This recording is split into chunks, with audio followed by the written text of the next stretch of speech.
Exchange rate कैसे determine होता है वो सीखना है। इक्विलिब्रियम का मतलब क्या होता है कि जहां पे आइडियल स्टेट हो। Equilibrium exchange rate means ideal exchange rate. Equilibrium means जहां पे दो चीजें एग्जैक्टली इक्वल हो। जैसे आपने माइक्रो इकोनॉमिक्स में किया है, क्या किया है माइक्रो इकोनॉमिक्स में? इक्विलिब्रियम के अंदर आपने कौन कौन से किए थे? कंज्यूमर इक्विलिब्रियम किया था, प्रोड्यूसर इक्विलिब्रियम किया था, मार्केट का इक्विलिब्रियम किया था। वो सारी क्या थी? प्रोड्यूसर के लिए आइडियल स्टेट, कंज्यूमर के लिए आइडियल स्टेट, मार्केट के लिए आइडियल स्टेट। जब आपने मार्केट इक्विलिब्रियम किया था, कुछ ऐसा ऐसा डायग्राम ही आपने सीखा था।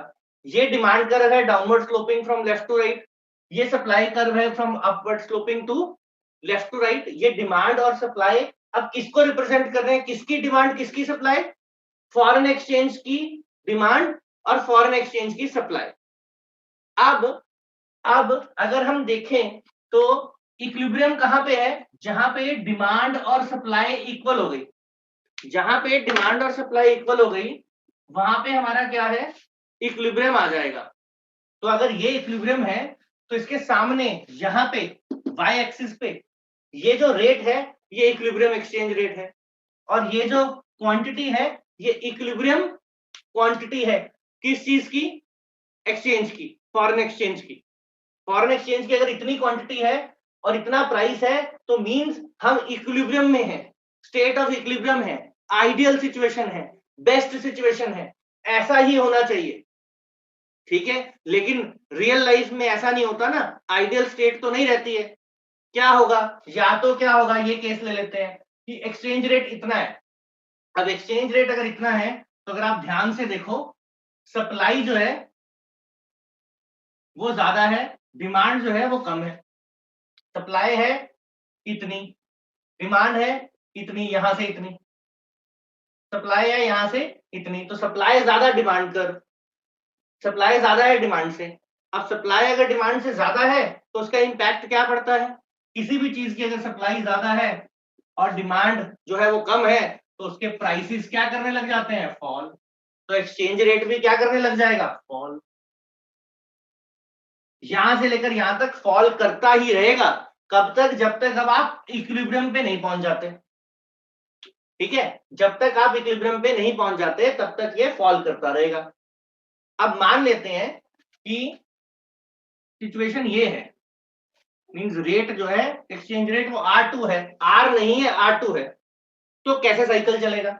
अब यहां पे देखेंगे तो सप्लाई इतनी सी यहां से लेकर यहां तक, डिमांड यहां से लेकर यहां तक, मींस डिमांड ज्यादा है सप्लाई कम है।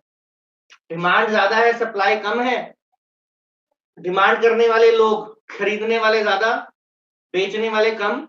तो एक्सचेंज रेट क्या हो जाएगा? बढ़ने लग जाएगा। एक्सचेंज रेट बढ़ने लग जाएगा। कब तक बढ़ता रहेगा? जब तक डिमांड कम होके यहां नहीं आ जाती, सप्लाई बढ़ के यहां नहीं पहुंच जाती, मतलब वापिस इक्विलिब्रियम पे नहीं हो जाती। तो मींस अगर एक्सचेंज रेट इक्विलिब्रियम पे नहीं है, इक्विलिब्रियम पे हम नहीं है, इक्विलिब्रियम से ऊपर है, तो क्या होता रहता है? एक्सचेंज रेट कम होता रहता है। एक्सचेंज रेट कम होने की वजह से सप्लाई जो है वो कम होने लग जाती है। ऐसे सप्लाई यहां से यहां आएगी तो कम हो जाएगी, और डिमांड यहां से यहां जाएगी तो इंक्रीज होएगी, और अल्टीमेटली हम इक्विलिब्रियम पे पहुंच जाएंगे। दोनों के बीच में रिवर्स। अब जैसे एक्सचेंज रेट का ये आर का सप्लाई के साथ कौन सा रिलेशन है? पॉजिटिव। एक्सचेंज रेट का डिमांड के साथ कौन सा रिलेशन है? नेगेटिव। तो इसलिए जब ये घटता है तो सप्लाई जो है वो कम हो जाती है, डिमांड जो है वो बढ़ जाती है, और अल्टीमेटली हम इस पॉइंट पे पहुंच जाते हैं और एक्सचेंज रेट वापस ये हो जाता है। अगर नीचे है तो ये कम हो जाती है, ये बढ़ती है, और अल्टीमेटली हम इस पॉइंट पे पहुंच जाते हैं। तो ये आपका क्या है? पूरा फ्लेक्सिबल एक्सचेंज रेट का सिस्टम है। डिमांड और सप्लाई के अकॉर्डिंग डिसाइड हो रहा है रेट। डिमांड ज्यादा, सप्लाई कम, तो हम यहाँ पे हैं कहीं, लेकिन वर्किंग कैसे होगी? ऐसे शुरू हो जाएगा, ऊपर की तरफ जाना शुरू हो जाएगा ये रेट।